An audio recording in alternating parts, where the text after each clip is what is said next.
The Art of War by Sun Tzu. Part 9. The Army on the March. Sun Tzu said, "We come now to the question of encamping the army, and observing signs of the enemy. Pass quickly over mountains, and keep in the neighborhood of valleys. Camp in high places, facing the sun. Do not climb heights in order to fight." So much for mountain warfare.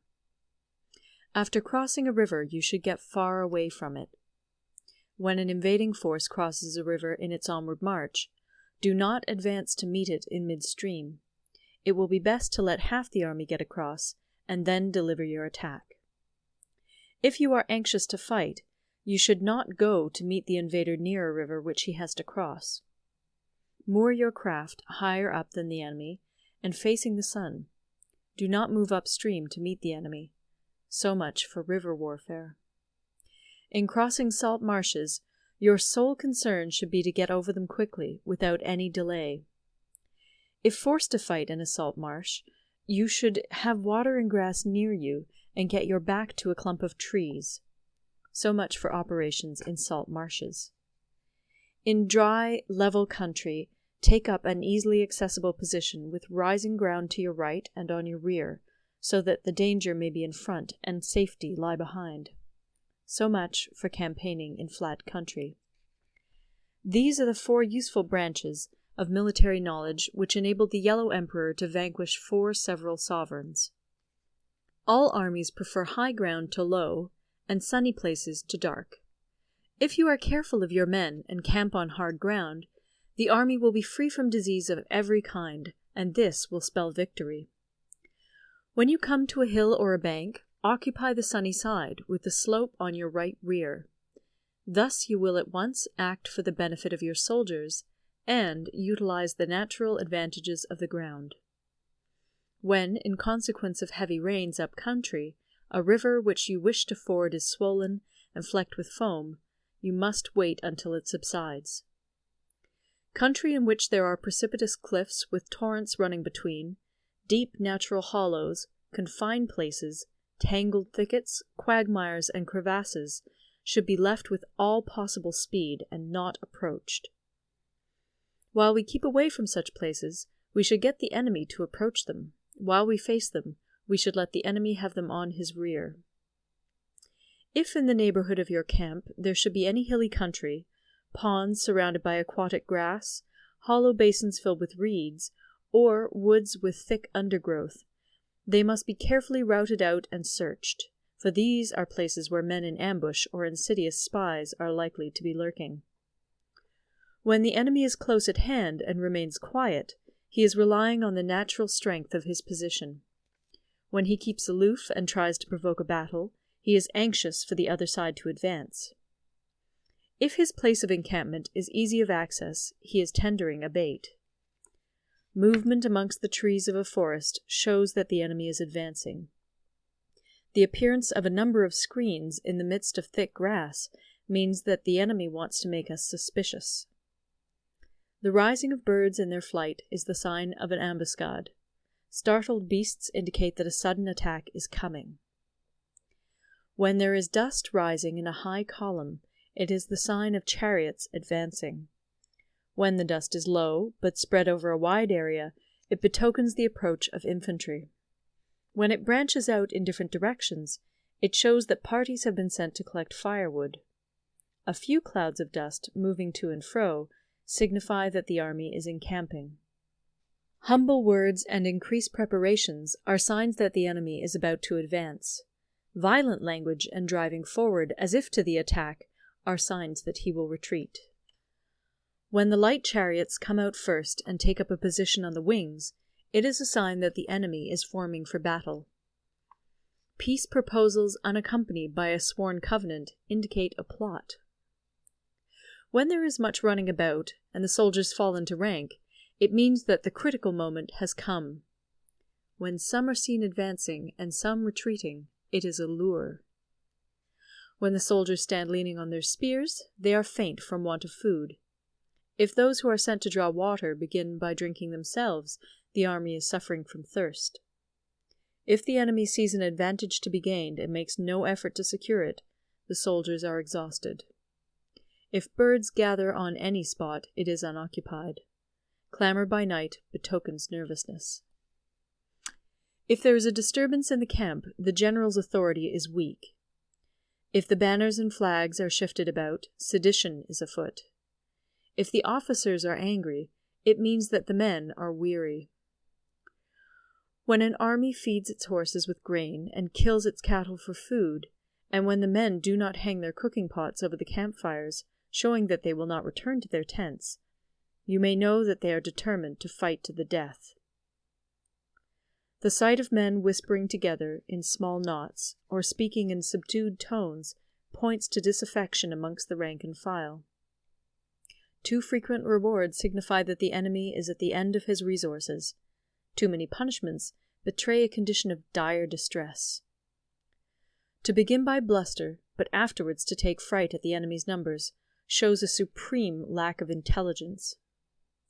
When envoys are sent with compliments in their mouths, it is a sign that the enemy wishes for a truce.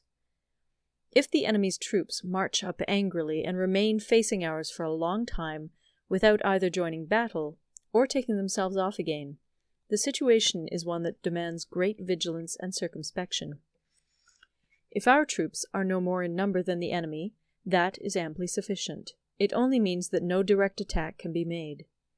What we can do is simply to concentrate all our available strength, keep a close watch on the enemy, and obtain reinforcements. He who exercises no forethought, but makes light of his opponents, is sure to be captured by them. If soldiers are punished before they have grown attached to you, they will not prove submissive. And, unless submissive, they will be practically useless. If, when the soldiers have become attached to you, punishments are not enforced, they will still be useless. Therefore, soldiers must be treated in the first instance with humanity, but kept under control by means of iron discipline. This is a certain road to victory. If in training soldiers commands are habitually enforced, the army will be well disciplined. If not, its discipline will be bad. If a general shows confidence in his men, but always insists on his orders being obeyed, the gain will be mutual. Part 10. Terrain. Sun Tzu said, we may distinguish 6 kinds of terrain, to wit, 1. Accessible ground, 2. Entangling ground, 3. Temporizing ground, 4. Narrow passes, 5. Precipitous heights, 6. Positions at a great distance from the enemy. Ground which can be freely traversed by both sides is called accessible. With regard to ground of this nature, be before the enemy in occupying the raised and sunny spots, and carefully guard your line of supplies. Then you will be able to fight with advantage. Ground which can be abandoned but is hard to reoccupy is called entangling. From a position of this sort, if the enemy is unprepared, you may sally forth and defeat him. But if the enemy is prepared for your coming, and you fail to defeat him, then, return being impossible, disaster will ensue.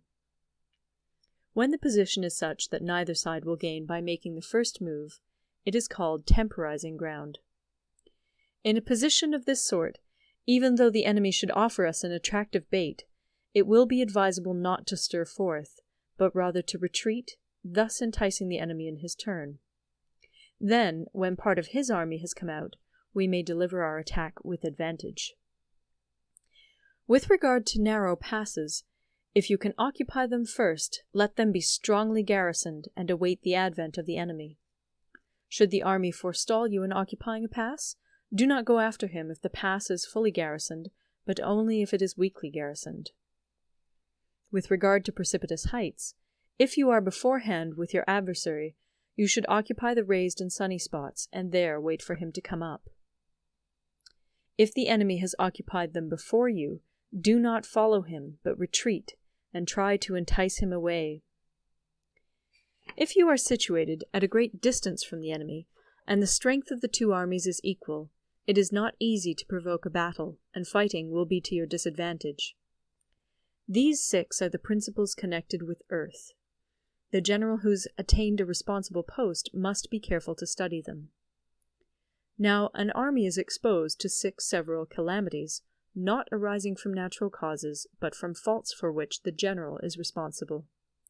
These are 1. Flight, 2. Insubordination, 3. Collapse, 4. Ruin, 5. Disorganization, 6. Rout.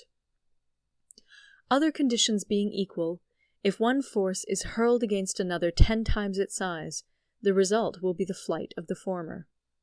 When the common soldiers are too strong and their officers too weak, the result is insubordination. When the officers are too strong and the common soldiers too weak, the result is collapse. When the higher officers are angry and insubordinate, and on meeting the enemy give battle on their own account from a feeling of resentment, before the commander-in-chief can tell whether or not he is in a position to fight, the result is ruin. When the general is weak and without authority, when his orders are not clear and distinct, when there are no fixed duties assigned to officers and men, and the ranks are formed in a slovenly, haphazard manner, the result is utter disorganization. When a general, unable to estimate the enemy's strength, allows an inferior force to engage a larger one, or hurls a weak detachment against a powerful one, and neglects to place picked soldiers in the front rank, the result must be rout. These are 6 ways of courting defeat, which must be carefully noted by the general who has attained a responsible post. The natural formation of the country is the soldier's best ally, but a power of estimating the adversary, of controlling the forces of victory, and of shrewdly calculating difficulties, dangers, and distances, constitutes the test of a great general.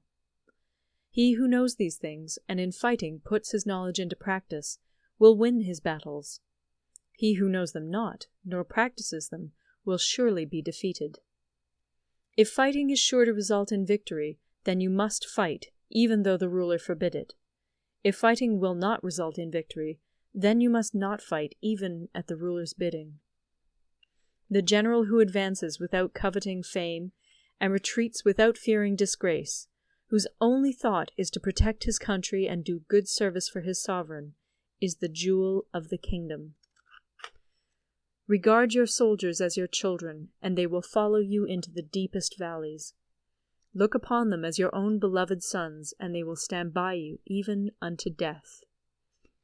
If, however, you are indulgent, but unable to make your authority felt, kind-hearted, but unable to enforce your commands, and incapable, moreover, of quelling disorder, then your soldiers must be likened to spoilt children. They are useless for any practical purpose. If we know that our own men are in a condition to attack, but are unaware that the enemy is not open to attack, we have gone only halfway towards victory. If we know that the enemy is open to attack, but are unaware that our own men are not in a condition to attack, we have gone only halfway towards victory. If we know that the enemy is open to attack, and also know that our men are in a condition to attack, but are unaware that the nature of the ground makes fighting impracticable, we have still only gone halfway towards victory. Hence the experienced soldier, once in motion, is never bewildered. Once he has broken camp, he is never at a loss. Hence the saying, "If you know the enemy and know yourself, your victory will not stand in doubt.